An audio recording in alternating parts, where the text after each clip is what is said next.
নমস্কার বন্ধুরা, ভাগ্যের দিশারি অনুষ্ঠানে আপনাদের সকলকে জানাচ্ছি অনেক অনেক স্বাগত। আপনারা সকলে এই অনুষ্ঠানের জন্য অপেক্ষা করে থাকেন, কিন্তু একটা আপনাদের মনে আফসোস ছিল যে অনেকদিন কিন্তু লাইভে আমরা এই অনুষ্ঠান দেখতে পাইনি। অর্থাৎ এই অনুষ্ঠানের যিনি মধ্যমণি অর্থাৎ ডক্টর সঞ্জিত চক্রবর্তী মহাশয়, তাকে কিন্তু আমরা লাইভে বেশ কিছুদিন হলো পাচ্ছি না। আজকে কিন্তু সেই আফসোস আর থাকবে না, কারণ একদম লাইভে সরাসরি তিনি কিন্তু উপস্থিত রয়েছেন আমাদের মধ্যে।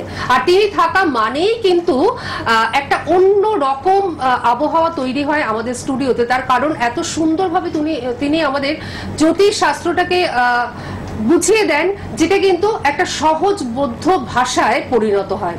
অর্থাৎ জ্যোতিষ শাস্ত্রের যে শক্ত শক্ত কথাগুলো, সেগুলো কিন্তু আমাদের বলেন না। তার কারণ এগুলো আমরা বুঝবো না সাধারণ মানুষ হিসেবে, কিন্তু তিনি যে কথাগুলো বলেন সেগুলো কিন্তু শাস্ত্রীয় বিধি অনুসারে বলেন, এবং সেই সহজ সহজ কথাগুলো পালন করা প্রত্যেকটা মানুষের ক্ষেত্রে ভীষণভাবে প্রয়োজন। আমরা মানুষ হিসেবে অনেক কিছুই এমন এমন কাজ করি, সেটা অজান্তে হোক, সেটা জেনে শুনে হোক, সেই জিনিসগুলো আমাদের পক্ষে যে কতটা অমঙ্গলের হতে পারে, আমাদের পক্ষে কতটা ক্ষতিকারক হতে হবে, সেটা কিন্তু আমরা কখনো ভেবে দেখিনি। এই অনুষ্ঠান বা এই অনুষ্ঠানের যিনি মধ্যমণি ডক্টর সঞ্জিত চক্রবর্তী মহাশয়, তিনি কিন্তু আমাদের ভাবাচ্ছেন। তিনি আমাদের এই ছোট্ট ছোট্ট বিষয়গুলো নিয়ে ভাবাচ্ছেন, বোঝাচ্ছেন এবং শিখিয়ে দিচ্ছেন যে জীবনে চলার পথে এই জিনিসগুলো যদি আমরা করি, তাহলে কিন্তু আমরা প্রত্যেকে ভালো থাকতে পারবো। আর আপনারা সকলেই জানেন যে এই অনুষ্ঠানে বেশ কয়েকটি প্রশ্ন, যে প্রশ্নগুলো আমরা কিন্তু করে থাকি ডক্টর সঞ্জিত চক্রবর্তী মহাশয়কে, যেগুলো আমাদের ভীষণভাবে জানা প্রয়োজন। তার সাথে আপনাদের ফোন তো থাকবেই, আর অলরেডি ফোন চলেও এসেছে। ফোন নিশ্চয়ই নেব, কিন্তু তার আগে একটা কথা বলি যে ভাগ্য মানুষের জীবনের সঙ্গে ওতপ্রোতভাবে জড়িত, ঠিক সেইভাবে জ্যোতিষ শাস্ত্র কিন্তু আমাদের জীবনের সঙ্গে ওতপ্রোতভাবে জড়িত। ভাগ্য এবং জ্যোতিষ শাস্ত্র এই সমস্ত কিছুর মেল বন্ধনে যিনি প্রত্যেকটি সমস্যার সমাধান করছেন, তিনি কিন্তু ডক্টর সঞ্জিত চক্রবর্তী মহাশয়। তার কাছে যারা এতদিন পৌঁছেছেন প্রত্যেকে কিন্তু ভালো থেকেছেন, যারা এখনো পর্যন্ত পৌঁছননি তারা অবশ্যই চেষ্টা করুন ডক্টর সঞ্জিত চক্রবর্তী মহাশয়ের কাছে একবার অন্তত পৌঁছাবার। দেখবেন আপনার মনের যে ভার, সেই ভারটা ওনাকে দেখেই কিন্তু লাঘব হয়ে যাবে, কারণ অত্যন্ত আন্তরিক, অত্যন্ত ভালো মানুষ উনি, এবং অত্যন্ত সহজবোধ্য ভাষায় আপনাদের কিন্তু খুব সুন্দর করে তিনি পথ দেখাবেন।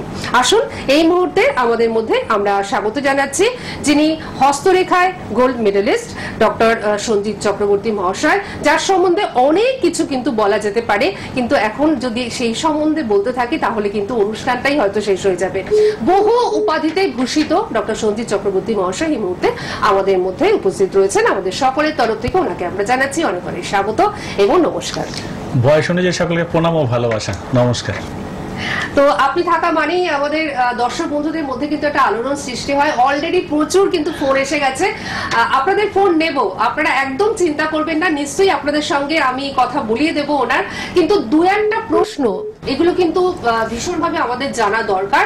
সেই দু একটা প্রশ্ন আমরা একটু ওনার কাছ থেকে করে নিই বা জেনে নিই, তারপর আমরা আপনাদের সঙ্গে নিশ্চয়ই কথা বলবো, মানে আপনার সাথে বা আপনাদের সাথে ওনার কথা বলিয়ে দেব। আচ্ছা, প্রথমে যে একটা প্রশ্ন এই মুহূর্তে করছি, সেটা হচ্ছে যে আমরা আজকাল যে সোশ্যাল মিডিয়া, সেই সোশ্যাল মিডিয়াতে আমরা খুললেই দেখতে পাচ্ছি খুব অল্প বয়সী ছেলে মেয়েদের মৃত্যুজনিত ঘটনা, এবং সেটা অ্যাক্সিডেন্টাল মৃত্যু। এই জিনিসটা আমরা কিন্তু সোশ্যাল মিডিয়াতে ভীষণভাবে দেখছি, পত্রপত্রিকায় ভীষণভাবে দেখছি, ভীষণভাবে চর্চিত হচ্ছে, আলোচিত হচ্ছে, চেনা জানার মধ্যে দেখা যাচ্ছে এরকম ঘটনা। তো এই জিনিসটা অল্প বয়সীদের ক্ষেত্রে কেন দেখা যাচ্ছে? এটা হচ্ছে এই কারণের জন্য, অনেকে হয়তো ভেবে থাকেন যে অল্প বয়সের মানুষ বা বাচ্চা ছেলে মানুষ, এদের বুদ্ধি সেরকম হয় না, এরা হয়তো গাড়ি জোরে চালাচ্ছে বলে বা কোনো কিছুর জন্য এটা হতে পারে। সেটা তো একটা প্রভাব থাকে যে খুব জোরে চালাচ্ছে, কিন্তু সেটা ঘটাচ্ছে কে? সেটা ঘটাচ্ছে দেখা যাচ্ছে রাহু নিয়ে গিয়ে মঙ্গলের হাতে দিয়ে দিচ্ছে, এবং মঙ্গল কিন্তু সেটাকে সঙ্গে সঙ্গে রক্তক্ষরণ করিয়ে তাকে মৃত্যুযোগ পর্যন্ত নিয়ে যেতে পারে। এবার মঙ্গল যে সবসময় খারাপ প্রভাব দেয় সেটাও নয়, আবার ভালো যে প্রভাব দেয় সবসময় সেটাও নয়। এবার সেই কারণের জন্য দেখা যাচ্ছে অনেক বাচ্চা বা এরকম সন্তান সবার কাছেই সমান। এবার দেখুন সেই সন্তানকে তারা এতটাই লালন পালন করে, এতটাই আদর দিয়ে উপরে নিয়ে যাচ্ছে, এবং সেই বাচ্চাটা দেখা যাচ্ছে যখনই বাড়ি থেকে বেরোচ্ছে সে কিন্তু মাকে আর বলে গেল না যে মা আসছি, মা আসছি, নিজের মনের মতো করে বেরিয়ে চলে যায়। এবার হঠাৎ করে গিয়ে রাস্তায় গিয়ে সে কোনো কারণে না কোনো কারণে মাথা গরম করে মার সঙ্গে খারাপ ব্যবহার করে চলে গেল, সেই কারণের জন্য বড় একটা দুর্ঘটনা ঘটতে পারে।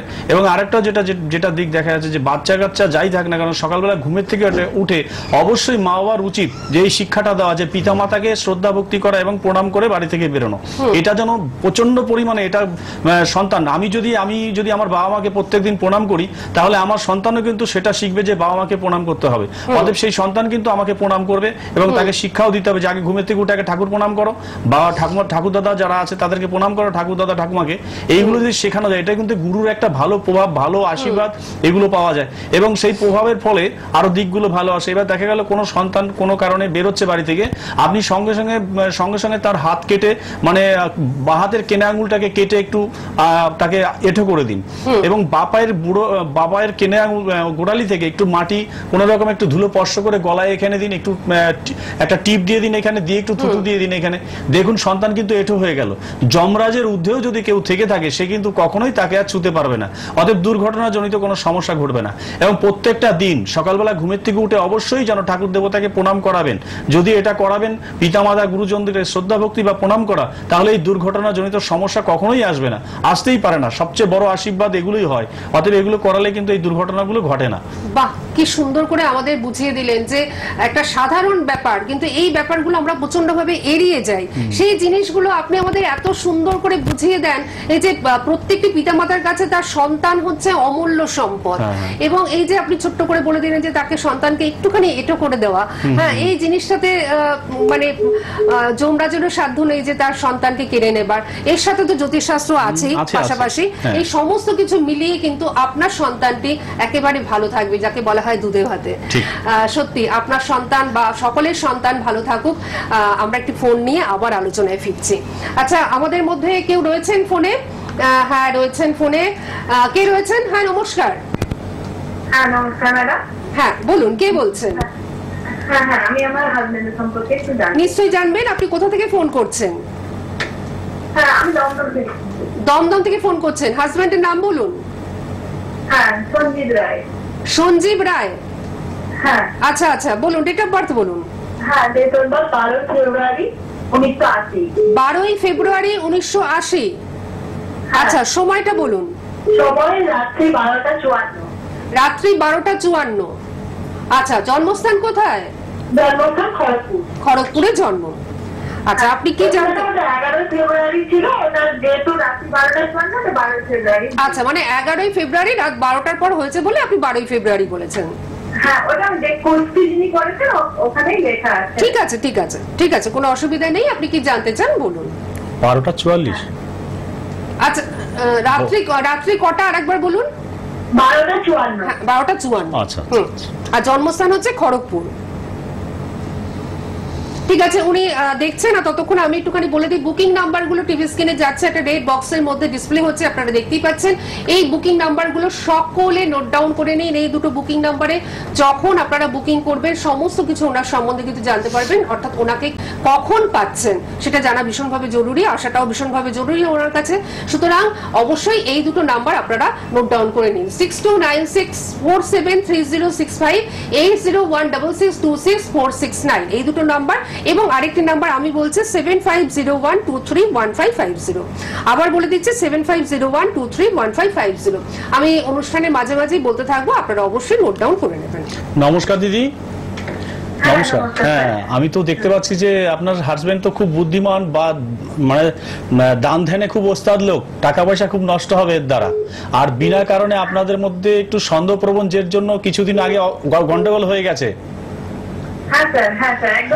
কি আশ্চর্য ব্যাপার। হ্যাঁ, আপনি তো বলেননি, দেখুন আপনার এই ছকে আমি বলছি তো, আশ্চর্য ব্যাপার। হ্যাঁ, মিথ্যা কারণে দাদা ফাঁসবে, কিন্তু কোনো মিথ্যা বদনামযোগ দাদার কাঁধে আসছে, মানে সেই ধরনের মানুষ ইনি নয় যে কারণের জন্য একটা সন্দেহপ্রবণ যেটা আসছে, ইনি বিনা কারণে ফেসে যাবে। আর এনার যেটা আছে, হ্যাঁ বলুন। আচ্ছা, আর এনার কিন্তু এখন এই মুহূর্তে যেন পয়সা টানাটানি যাবে খুব, আর খুব ভোলা মন, যে যা বলে সঙ্গে সঙ্গে বেরিয়ে চলে যাবে, পয়সা এসব নষ্ট হবে সেই সব কারণের জন্য। অতএব সেইগুলো বাড়ির লোক মানে ধরুন আমি বা বাড়ির লোক কোনো কথা বললে সেটা শুনবে না, বাইরের লোকের কথা বেশি শুনবে। না না সেটা নয়, মানে ইনি ভাবে হয়তো যে সেখানে গেলে হয়তো সম্মানের একটা ব্যাপার শো করে, ওই কারণের জন্য হয়তো সেটা নিয়ে ছুটে যায়।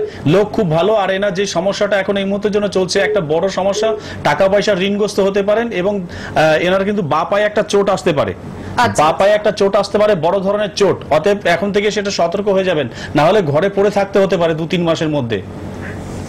আচ্ছা তার মানে আমি একটা বিষয় জানা ছিল যে ওই বিশ্বাসের কারণে প্রচুর টাকা পয়সা ধার দিয়ে দিচ্ছে, টাকা ফেরত পাওয়ার কোনো যোগ আছে? হ্যাঁ যোগ পাবে, কিন্তু এই মানে 2 বছরের জন্য একটা বড় সমস্যা যেটা রয়েছে সেটাই 2 মাসের মধ্যে ঘটতে চলেছে। কোনো খারাপ প্রভাব বা পায়ে একটা বড় আঘাত আসতে চলেছে, অতএব সেইভাবে একটু সতর্ক থাকবেন বা কোথাও দেখিয়ে নেবেন।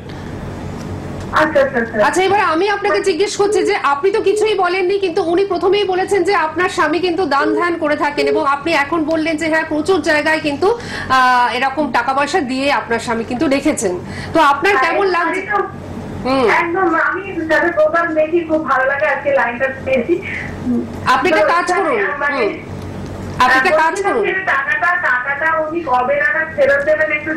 আচ্ছা এটা তো একটু প্রোগ্রাম টাইমের ব্যাপার আছে, যদি বিশদ কিছু জানতে হয় আপনি দমদমে আমার চেম্বারে রয়েছে, আমি সেটাই বলতে যাচ্ছিলাম যে আপনি দমদমে থাকেন, দমদমে চেম্বার রয়েছে, আপনি সেখানে চলে আসুন। হ্যাঁ অনেকে রয়েছেন তো লাইনে, পরে এটা বলে দেওয়া যাবে, বিস্তারিত অনেক কিছু এগুলো জানার থাকলে একটু বলবেন, আমি পরে বলে দেবো, অসুবিধা নেই। ঠিক আছে, আপনি এটাই কিন্তু আপনি করুন, আপনি দমদম চেম্বারের জন্য অবশ্যই বুকিংটা করে ফেলুন, ঠিক আছে? তাহলে কিন্তু আপনি দেখবেন আপনি যেটা চাইছেন সেটা আপনি পাবেন। আর আমি দর্শক বন্ধুদের বলি যে একমাত্র কলকাতার মধ্যে দমদমে কিন্তু ওনাকে আপনারা পাচ্ছেন, সুতরাং দমদমের জন্য অবশ্যই আপনারা বুকিং করবেন। আর ওনার বাড়ি হচ্ছে জিরাটে, দক্ষিণেশ্বর দিদি পাওয়া যাবে। আচ্ছা আচ্ছা, জিরাটে পাচ্ছেন। এছাড়াও আরেকটি সুখবর এই মুহূর্তে আমি দিচ্ছি, যেটি উনি আমাকে জানালেন, সেটি হচ্ছে দক্ষিণেশ্বরে এবার থেকে কিন্তু আপনারা পাবেন, দক্ষিণেশ্বরে মায়ের মন্দিরের কাছেই আপনারা কিন্তু পেয়ে যাবেন ওনাকে, ডক্টর সন্দীপ চক্রবর্তী মহাশয়কে এবার থেকে দক্ষিণেশ্বরে কিন্তু আপনারা পাবেন। অবশ্যই বুকিংটা করতে থাকুন। এছাড়াও আপনারা জিরাটে ওনার বাড়ি, জিরাটে তো পাচ্ছেন, জিরাট মানে হচ্ছে এটা হুগলিতে, কাটোয়া লাইনে মানে কাটোয়া লাইনে যারা আছেন তারা আসতে পাচ্ছেন, হুগলির বন্ধুরা যেতে পাচ্ছেন, বর্ধমানের বন্ধুরা আসতে পাচ্ছেন, বিরাট সুযোগ রয়েছে, জিরাটে চলে আসবেন। এছাড়া বনগা প্রপার বনগাতে কিন্তু পাচ্ছেন মালদায় প্রপার মালদা টাউনে, এছাড়াও মেদিনীপুরে পাচ্ছেন, এবং আবার বলে দিচ্ছি দমদমে পাচ্ছেন, আর দক্ষিণেশ্বরে এবার থেকে কিন্তু ডক্টর সন্দীপ চক্রবর্তী মহাশয়কে আপনারা পেয়ে যাচ্ছেন। আচ্ছা আমরা কি আরেকটি ফোন নিয়ে নেবো, তারপর আমরা আবার প্রশ্নে আসবো। আচ্ছা দেখা যায় কে রয়েছে আমাদের সঙ্গে। হ্যাঁ নমস্কার। হ্যালো নমস্কার। হ্যাঁ নমস্কার, বলুন কে বলছেন? আমি সোমপ্রকাশ দাস বলছি পদ্মা থেকে। আরেকবার কি নামটা? সোমপ্রকাশ দাস। সোমপ্রকাশ, আচ্ছা সোমপ্রকাশ, ডেট অফ বার্থ 10-3-1996। 10-3-1996। হ্যাঁ। আচ্ছা সময়টা? রাত্রি 9:16 PM। রাত্রি 9:16। জন্মস্থান কোথায়? কন্টাই? কন্টাই। আচ্ছা কন্টাইতেই জন্ম। হ্যাঁ। কি জানতে চাও সোমপ্রকাশ? বলছি আমার জব কি হবে, মানে কবে হবে জব, ভালো সময় কখন আসবে? ঠিক আছে, উনি ক্যালকুলেশন করছেন, উনি বলে দিচ্ছেন, ঠিক আছে? আচ্ছা। আপনারা সকলে এই দুটো নাম্বার, যে দুটো নাম্বার 62 দিয়ে যাচ্ছে, 80 দিয়ে যাচ্ছে, এই নাম্বার দুটো সকলেই কিন্তু নোট ডাউন করে নিন। দেখুন ডিসপ্লে হচ্ছে আমাদের নিচেই একটা রেড বক্সের মধ্যে, উনি বলে দিচ্ছেন। আর ওনার প্রেডিকশন কথা বলে, এটা কিন্তু আর নতুন করে বলার কিছু নেই, প্রত্যেকে জেনে গেছেন, যার জন্য ফোনের একেবারে ঝড় বয়ে যায় উনি যখন থাকেন। নমস্কার দাদা। হ্যাঁ আপনি তো পড়াশোনা করেছেন সব ঠিক আছে, কিন্তু আপনি তো আপনার নিজের দিকটা থেকে নিজে আপনি বেরোতে পারছেন না, চাকরির জন্য কোনো অ্যাপ্লাই ঠিকভাবে করতে পারছেন না আপনি, এই কারণের জন্য কিন্তু আপনার হচ্ছে না। আপনি লোকের মারফতে আপনি যোগাযোগ করছেন যে চাকরি করব কি করে বা চাকরি যাব হবে কিনা, এইটাই পিছ টানটা আপনি বাদ দিয়ে দিন, এই পেছন টানটা আপনি বাদ দিয়ে দিন। চাকরি কিন্তু যোগ রয়েছে, চাকরির যোগ রয়েছে, আমি তো দেখতে পাচ্ছি 6 মাসের মধ্যে ভালো যোগ মানে চলছে, খুবই ভালো যোগ চলছে। অতএব নিজে থেকে চেষ্টা করতে হবে, এখন আগাতে হবে, না হলে হবে না। নিজের যদি একটু ঢিলে দিয়ে দেবেন তো চাকরি হবে না, চাকরি যোগ রয়েছে আপনার, মানে নিজেকে উদ্যমী হতে হবে, এটা কিন্তু উনি বলছেন যে ঢিলেমি দেওয়া যাবে না, উদ্যমী হতে হবে, তাহলে কিন্তু চাকরি রয়েছে। ঠিক আছে সোমপ্রকাশ, সঙ্গে থাকো। আর আমি বলি মেদিনীপুরে কিন্তু উনি যান, মেদিনীপুরে উনি বসেন, মেদিনীপুরের জন্য অবশ্যই কিন্তু তুমি বুকিং করতে পারো। ঠিক আছে, সঙ্গে থাকো। আমি আরেকবার বলে দিচ্ছি, জিরাটে ওনাকে পেয়ে যাচ্ছেন, পাচ্ছেন বনগাঁতে, পাচ্ছেন মালদাতে, পাচ্ছেন মেদিনীপুরে, পাচ্ছেন দমদমে।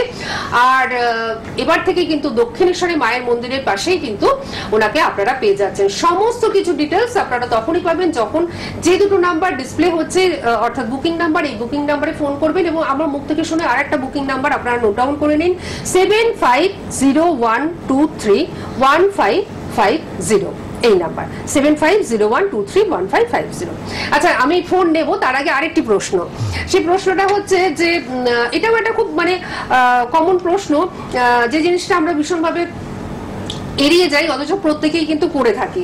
সেটা হচ্ছে যে ঝাড় দেওয়ার সময় প্রত্যেকেই ঘর ঝাড় দেন অল্প বিস্তর, তো নিজের ঘর পরিষ্কার পরিচ্ছন্ন করবার জন্য যে ঝাড় দেওয়া হয়, ঝাড় দেওয়ার শেষে সকলে কিন্তু ঝাঁটাটার উপর একটু পা দিয়ে, একদম শেষের ময়লাটুকু পা দিয়ে মানে কিছু একটা করবার চেষ্টা করেন, মানে প্রত্যেকে ম্যানেজ করবার চেষ্টা করেন।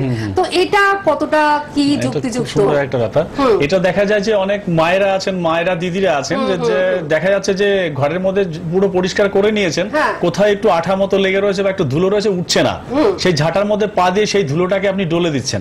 এবার ডলে দেওয়ার পরে সেই ধুলোটা দেখা যাচ্ছে যে আপনি তুলে ফেললেন, কিন্তু আপনি তো নিজে বুঝতে পারলেন যে কতবার একটা পাপ কাজ আপনার দ্বারা হয়ে গেল।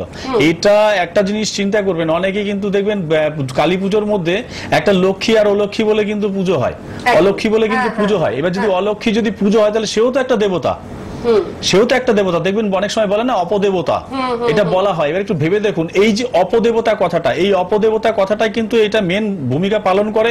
এই যে ঘরের বারণ বা ঝাঁটা যাই বলা হোক, সেটাকে যদি দেখা গেল ঝাড় দিয়ে একদম এক কোনায় নিয়ে এসছেন, ওখানে একটু পড়ে রয়েছেন, উঠছে না জিনিসটা, আপনি পা দিয়ে ঝাঁটার উপরে পা দিয়ে আপনি ডলে তুলে নিলেন, তাহলে এই যে অপদেবতাকে অপভাবে ব্যবহার করা হলো, এটা কিন্তু অপঘাতের একটা কারণ আসতে পারে। এই যে অপঘাতের যে মেন কারণ, এইগুলো কিন্তু একটা বড় প্রভাব ফেলে। এইগুলো যদি একটু বিচার বিবেচনা করা যায়, দেখুন আমরা লেখাপড়ার সমাজে এখন বাস করছি, মানে শিক্ষিত যুগে বাস করছি আমরা, এইগুলো বললে অনেকে ভাববেন হয়তো যে কুসংস্কারের মতো কথাবার্তা এগুলো সবকিছু, কিন্তু না, যদি সবই এটা যদি কুসংস্কার হতে পারে, তাহলে ভূত প্রেত ঠাকুর দেবতা এগুলো সবই তো কুসংস্কারের মধ্যে আসতে পারে। অতএব যেটা যদি ভগবান বলে আছে এবং থাকবে, এবং যতদিন পৃথিবী থাকবে ততদিন ভগবান থাকবে, তাহলে ততদিনই অপদেবতা এবং অপ যে দেবদেবী এরাও কিন্তু থাকবে। অতএব এরা যদি থাকে তাহলে এইগুলোকে কিন্তু মানতে হবে। আর যদি এটা মানা যায় তাহলে কিন্তু বাড়িতে এই ডিস্টার্ব গুলো কিন্তু অনেকটা প্রভাব কমে যেতে পারে। অতএব এটা না করাই ভালো। দেখেছেন কত সহজ একটা ব্যাপার, যে জিনিসগুলো আমরা করে থাকি সেই জিনিসগুলো উনি কি সুন্দরভাবে আমাদের বুঝিয়ে দেন। আবারও আমরা শুনবো, কিন্তু তার আগে আরেকটি ফোন আমরা নিয়ে নিই, কারণ ফোনের তো ঝড় বইছে। সুতরাং হ্যালো হ্যালো, আচ্ছা, ফোনটি কোনো কারণে একটু গন্ডগোল করছে, আমি দেখছি।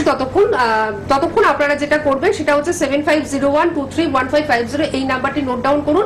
পাশাপাশি যে দুটো নাম্বার যাচ্ছে সেই দুটো নাম্বারও কিন্তু নোট ডাউন করুন।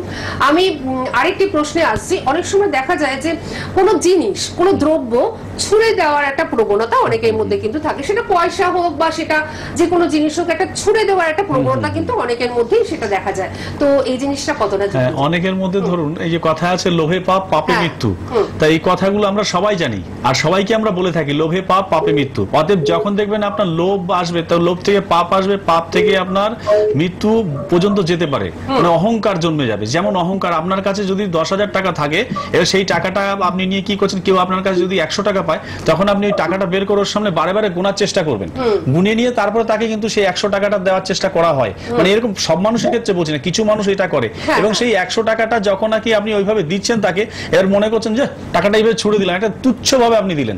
বা ঠাকুর দেবতাকে একটা খাবার দিতে গেলে একটু তুচ্ছভাবে ঠেলে দিলেন, বা একটা ঠাকুরের কাছে ভোগ দিচ্ছেন, হয়তো ভোগটা অনেক সময় দেখা গেল ঘরে থেকে বাটাই করে এনে দেওয়া সম্ভব হয় না, রাস্তাঘাটে অনেক মন্দির থাকে, সেই মন্দিরগুলো কি হয়, একটু ফল কিনে নিয়ে বা বাতাসা কিনে নিয়ে এইভাবে ছুড়ে দেওয়া হয় মন্দিরে।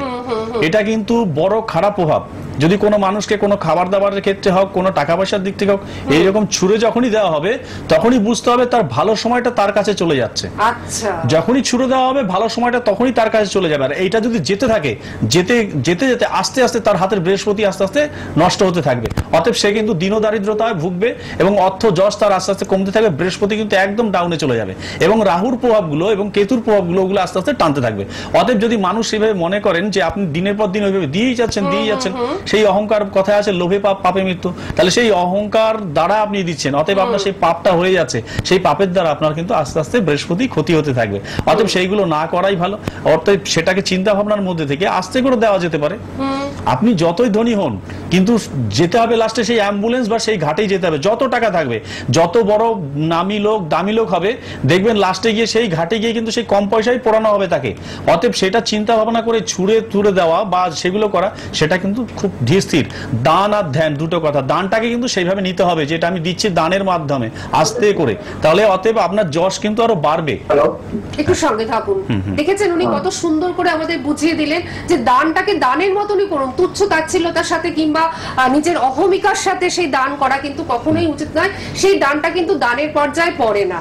সুতরাং এত সুন্দরভাবে উনি আমাদের বুঝিয়ে দেন প্রত্যেকটি কথা। তারপর তো ওনার প্রেডিকশন সমস্ত কিছু মিলিয়ে ওনার কাছে বা ওনার প্রোগ্রাম যখন হয় তখন কিন্তু প্রত্যেকটা মানুষ একেবারে মানে কি বলবো একদম মানে চোখ সরাতে পারেন না ওনার প্রোগ্রাম থেকে।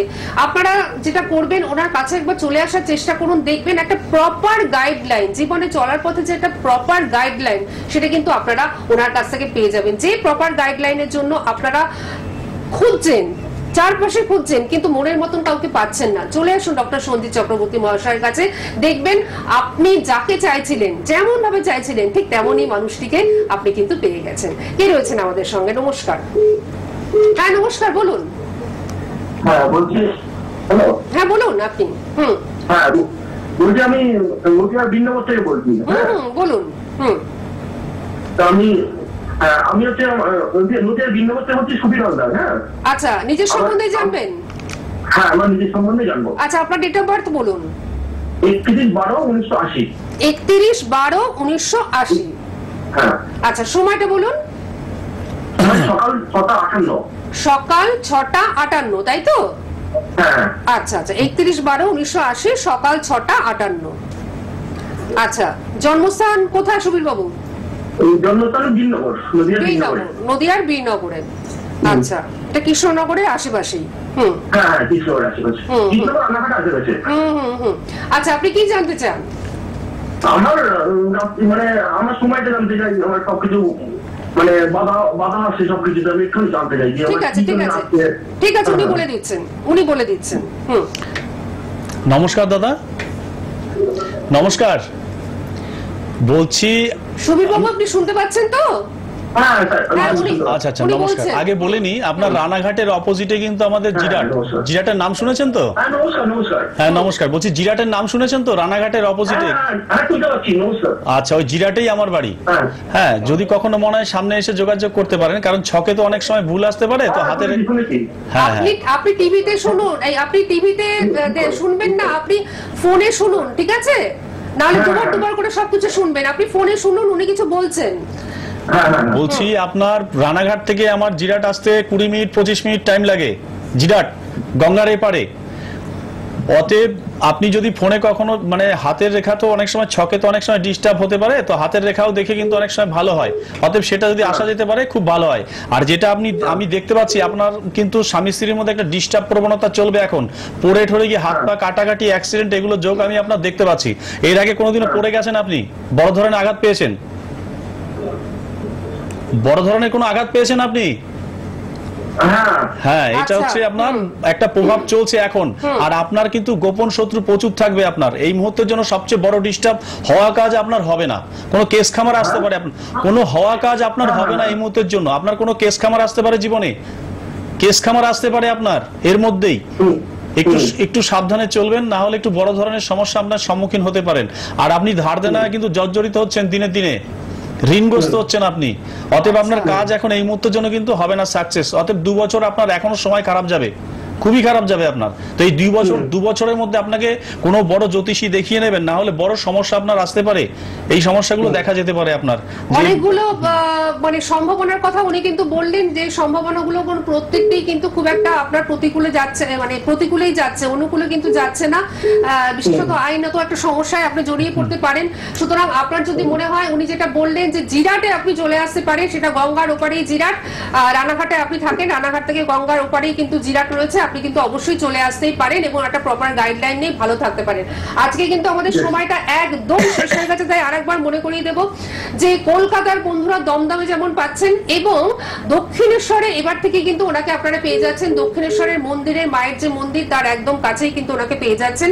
এছাড়া বনগাঁর দিকের বন্ধুরা আপনারা চিন্তা করবেন না, প্রপার বনগাঁতে আপনারা পাচ্ছেন মালদা টাউনে, পাচ্ছেন মেদিনীপুরে এবং পাচ্ছেন জিরাটে, অর্থাৎ ওনার নিজের যে গৃহ মন্দির সেখানে কিন্তু আপনারা পেয়ে যাচ্ছেন।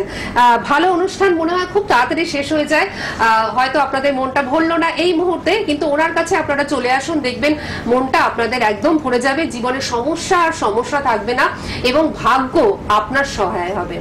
অবশ্যই আপনারা সকলে ভালো থাকবেন ওনার হাত ধরে। আজকে আমাদের বিদায় নিতেই হচ্ছে, আপনাকে অনেক ধন্যবাদ এবং আপনাদের সকলকে জানাচ্ছি অনেক ধন্যবাদ। সুস্থ থাকুন।